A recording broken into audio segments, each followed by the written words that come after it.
Alam mo ba na sa bawat minuto, milyon-milyong content ang nai-upload online?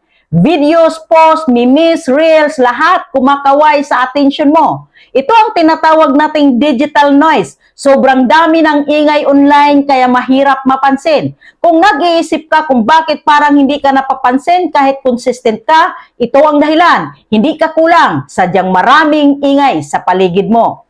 So ang tanong, paano ka mag-stand out? May tatlong sikreto. Una, clarity over quantity. Mas mahalaga na malinaw ang mensahe mo kaysa puro content lang. Tanungin mo ang sarili mo, ano ang isang bagay na gusto kong tandaan ng audience ko?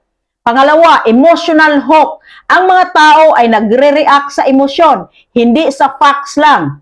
Kwento, humor, or inspirasyon, ito ang magpapaalala sa kanila sa iyo sa dami ng content. Pangatlo, consistency with uniqueness. Hindi sapat na regular ka lang mag-post. Dapat may signature style ka.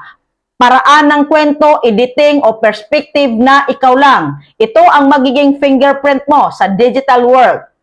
Sa dami ng ingay online, hindi laging pinakamalakas ang napapansin. Kadalasan, ang malinaw, emosyonal, at natatanging content ang nag-iwan ng marka. Kaya sa susunod na magpo-post ka, isipin mo, ano ang one thing na gusto mong maiwan sa puso ng audience ko? Yan ang magbibigay sa'yo ng boses sa gitna ng digital noise. Anong masasabi mo? Paki-comment mo and see you in the comment section, Kamagnet.